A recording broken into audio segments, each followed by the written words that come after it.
Kalau kalian lagi cari sebuah handphone yang gak neko-neko dipakai buat kasual, jepret-jepret dan langsung upload ke sosial media kalian, plus ngincer harga yang gak gila amat, mungkin kalian bisa tertarik sama smartphone Oppo yang satu ini, yaitu Oppo A95. Gue juga udah pakai jadi HP utama gue beberapa hari ini, so gue bakalan share nih, kenapa lu harus banget consider sama smartphone ini. Tapi seperti biasa, sebelum kita bahas, kita bumper dulu. Selamat datang di channel Nyantai dengan gue Ali. So di sini adalah channel yang suka review dan juga riset sesuatu berkaitan dengan teknologi. So kalau kalian tertarik bisa aja subscribe dulu ke channel ini karena di tiap Rabu dan Jumat ada video baru yang menarik dan pastinya aktifin juga nih notifikasinya biar tahu dan langsung tonton video terbaru dari kita nantinya, oke? Oke, kita bahas dulu dari desainnya. Pada Oppo A95 mereka ingin membuatnya lebih spesial dengan desain yang buat gue bener-bener tertarik. Mereka menyebutnya dengan Oppo Glow, yaitu redesign dari sisi belakangnya ini dengan menggunakan jutaan kristal nano yang jadinya tuh sekarang punya finish matte dan 100% fingerprint magnet, 100% particle resistant anti debu, dan juga dilakukan 1000 kali abrasion test sehingga ketahanannya pun semakin baik. Ya walaupun rasanya lebih licin daripada yang glossy punya, tapi A9 ini masih enak banget buat digenggam, plus lu nggak perlu sering-sering bersihin handphonenya lagi. Dimensi HP ini juga pas, 6 incian nggak kecil namun tetap masuk dalam kantong celana bahkan pakai case-nya sekaligus. Cuma yang perlu dinotis juga, Oppo ini bisa ngebawa smartphone-nya ini dengan bobot cuma di 175 gram aja untuk kapasitas baterai yang sangat besar. Paling yang agak sedikit ganggu sama gue itu di kamera BAM-nya aja yang agak ketebelan, dan sayangnya si Oppo ini nggak kasih case buat solusiin yang satu ini. Jadi kayak agak gatel gitu kalau digeletakin dan nggak rata gitu. Tapi ya nggak apa-apa, lo masih punya opsi lagi kan buat di case yang lebih bagus juga. Pilihan warna ada dua, perak pelangi bersinar dan hitam bintang bersinar. Ya, agak cringe ya nyebutnya. Tapi ini kerasa premium banget, gradasi warna pelangi yang low profile ini nggak memberikan rasa norak. List silver sampingnya juga memberikan kombinasi sederhana yang sangat baik. Next, tombol power ada di sebelah kanan, volume rocker ada di sebelah kiri bersama SIM tray non-hybrid juga. Lalu di bawahnya menggunakan Type-C port bersama dengan audio jack mic serta speakernya. Komplit. Dan terima kasih juga buat Oppo yang udah ngasih sertifikasi IPX4 buat handphone ini sehingga lebih resist kalau kena cipratan air. Ya memang nggak aman juga kalau lu sengaja celupin, tapi untuk di kondisi tertentu kayak lu lagi di luar tiba-tiba hujan atau nggak sengaja kena air tumpahan, at least ya lu nggak bakalan khawatir. Layar 6,4 inci resolusi Full HD Plus ini sudah menggunakan panel AMOLED. Warna yang dihasilkan itu bagus banget kontras dan vibrantnya. Untuk tingkat warna hitamnya sudah pekat juga. Akurasi warna sudah di 100% sRGB dan 92% DCI-P3. Fingerprint masih on screen dengan tingkat scan yang cepat, cuma sayangnya refresh rate-nya ini masih di 60 Hz. Namun sudah memiliki touch sampling rate di 180 Hz untuk kebutuhan gaming. Dan nggak sampai di situ aja, teknologi pada layarnya masih ada, yaitu DC dimming, menghindari flickering dan mengurangi mata cepat lelah, sama ada AI Smart Backlight yang mengatur tingkat pencahayaan hingga 2 nits terendahnya saat di ruangan gelap dan sampai 600 nits ketika di area yang terang. Gua sih ya nggak banyak komen lah ya untuk layarnya ini. Udah AMOLED, setidaknya lu udah pakai buat main game, casual itu nikmat banget. Apalagi buat dipakai nonton video, ya lu bakalan anteng sih. Next kita bahas spesifikasi Oppo A95. Pertama ini menggunakan CPU Snapdragon 662, GPU Adreno 610, 8128GB untuk RAM sama storage-nya. Memang nggak menawarkan performa yang wah, Antutu 9 cuma dapat di 200 ribuan, 3D Mark Slingshot di 1700-an, White LED cuma di 300-an, Geekbench 310 untuk singlenya dan 1141 untuk multi-core-nya. Tapi tenang, dengan tambahan kombinasi RAM 8GB dan juga ColorOS 11.1-nya Oppo ini, lu nggak bakalan dapat masalah dari performanya. Bahkan gamingnya sekaligus. Di home screen-nya itu aman banget, gak ada lag. Terus juga buka software banyak sekaligus masih aman, gak ada patah-patah. Ya Oppo udah pinter lah ya ngoptimisasin si OS-nya ini, yang biar bisa berjalan lancar tanpa perlu khawatir dengan penggunaan SoC-nya ini.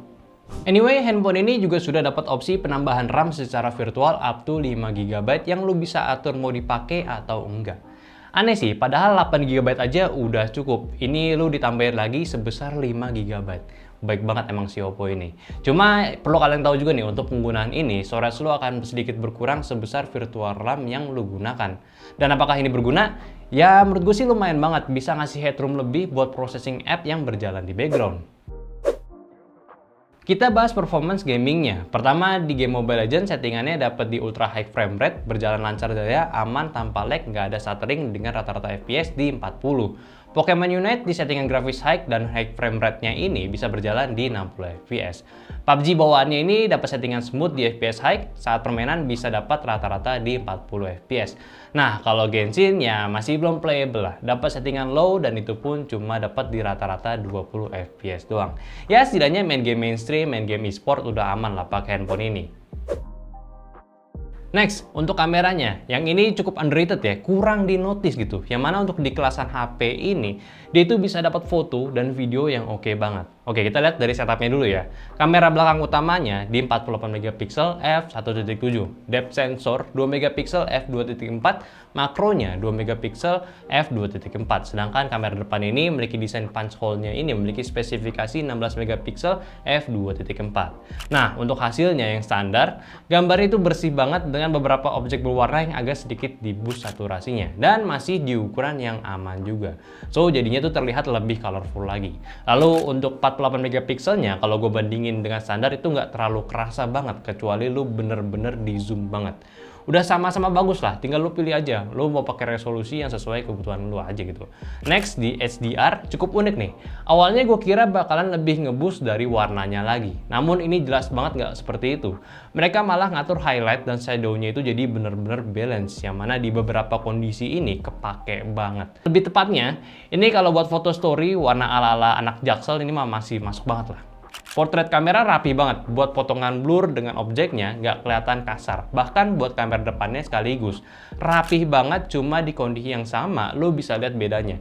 HDR-nya tuh tiba-tiba berkurang gitu. Background-nya langit itu nggak keluar warnanya, ya lo bisa pilih nih. Jadi lo mungkin mau pamer background-nya gitu, pakai yang standar bisa, atau nggak lo mau fokus ke muka lo yang lo rasa paling ganteng atau nggak paling cantik sedunia, bisa juga.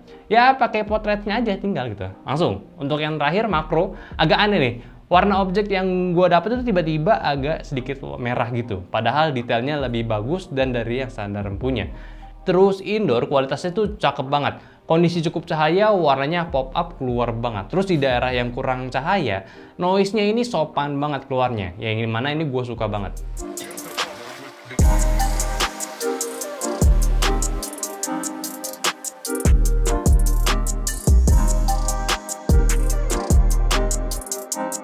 So ini hasil kamera dari Oppo A95, resolusi Full HD, nggak ada IIS-nya juga. Kalau dari gambar, gue bisa lihat dia bisa ngambil HDR ya, maksudnya dynamic range-nya cukup bagus. Di sini warna birunya langit itu masih cukup ketara ya, dan birunya birunya maksud gue hijau-hijau tanamannya agak di-enhance sebenarnya kalau gue lihat dari layar sini. Tapi kalau untuk kualitas sih ya so-so lah, gue ngeliat agak sedikit gue guncangan-guncangan, tapi ya kalian bisa nilai sendiri. Oke, ini adalah pengetesan kamera depannya A95 nya Oppo. Kamera standar ya, dan dia tidak ada lensa wide-nya, jadi cukup close up pengambilan gambarnya. Tapi gue suka walaupun di kamera depan dia nggak terlalu shaky kayak di kamera belakangnya, masih cukup stabil dengan tangan gue juga. Cuman kalau ngomongin soal warnanya, kita bisa lihat untuk di teman-teman ini yang warna-warnanya cukup colorful, dia itu sedikit di-enhance, jadi cukup vivid lah kelihatannya. Masih aman menurut gua, masih oke juga. Konektivitas masih hanya di 4G, ya bukan deal breaker ya, 5G kan belum rata juga. Terus NFC aman banget ada di handphonenya ini, dan lainnya pun sudah support Wi-Fi 5GHz sama juga Bluetooth 5.0. Pengalaman gue selama menggunakan Oppo A95 buat jadi HP utama gue itu cukup mengesankan ya. Ya yang paling kerasa itu di bagian baterainya. Gue pakai sehari penuh pengguna normal gue sambil main game juga. Starting 100% di pagi hari dan ketemu malam hari sebelum gue tidur itu sisa di 20%-an. Awet banget. Jelas, 5000 mAh dan segudang teknologi khusus untuk di sektor yang satu ini. Ada super power saving mode buat super ngirit baterai kalau mau habis, super nighttime standby yang secara pintar handphonenya ini bakalan ngirit baterai di malam hari. Buat ngecasnya dikasih enak juga, 33 watt flash charge teknologi, dan chargernya lu bisa langsung dapet di paketannya. Yang kalau gua tes di sini ya, pengecasan dari 20% ke 100% itu cuma makan waktu selama 1 jam 10 menit doang. Dengan pengecasan 30 menit itu bisa nambah sebesar 45%.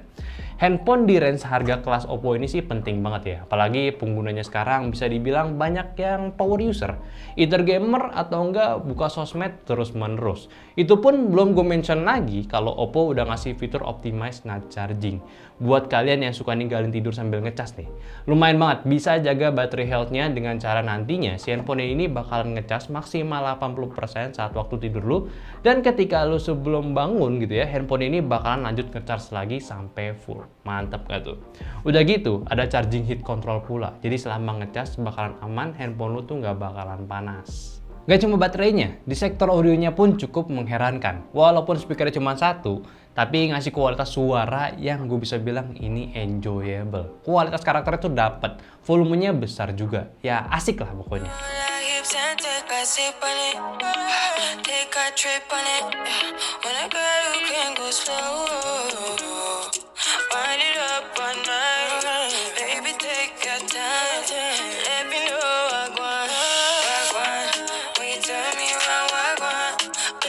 So, buat kesimpulan, Oppo A95 kalau mereka klaim ini handphone buat anak muda yang pengen kreatif dan produktif, gue sih sangat setuju banget. Bahkan ini paket komplit buat handphone harian kalian. Pertama, dari desain ini bagus. Dan nggak diribetin lagi, lu harus bersihin karena belakangnya itu cepet kotor, men. Performa, ColorOS 11.1 dijamin nggak bakalan bikin lu sebel sama yang namanya lag-lagan. Multitasking banyak apps juga slow. RAM 8 plus 5GB kurang apa lagi coba. Sama yang tadi juga, di bagian kameranya itu udah bagus banget processingnya. Jadi lu nggak perlu insecure kalau handphone lu nanti nggak bisa moto. Foto langsung upload sosial media itu bisa banget. Dan untuk performa game, spesifikasi Snapdragon 662 masih aman banget cuy. Ya pas lah, lu kan pengen produktif, masa dibikin ribet lagi sama si Oppo? Harganya juga masih bersahabat banget, cuma di 3.999.000 doang. Atau mungkin lu bisa lebih pinter lah, cari toko yang jual harganya lebih murah. Bisa, banyak kok toko yang lebih legit gitu ya, toko yang legit itu bisa dijual di harga 3,5 jutaan doang. Kurang apa lagi coba? Yang penting pinter-pinter aja. So, kalau lu salah satunya yang pengen smartphone yang butuh fitur-fitur yang gue jelasin barusan, tunggu apa lagi? Tinggal beli. Linknya gue juga udah taruh di deskripsi, oke? Oke, mungkin itu aja pembahasan gue dari smartphone Oppo A95. Buat kalian yang mau kasih pendapat, silahkan aja komen di bawah, mungkin kita bisa diskusin bareng. Dan seperti biasa, subscribe ke channel Nyantai kalau kalian belum. Video baru kita ada di tiap Rabu dan Jumat, mungkin Senin akan seringin lagi kali ya. Ya, yang penting kalian aktifin notifikasinya dulu. Sama juga nih, follow Instagram kita di nyan.t, sama juga IG pribadi gue di aldinwts, dan join juga Discord kita yang linknya ada di deskripsi. So, mungkin itu aja, sampai jumpa di video Nyantai selanjutnya. Bye-bye.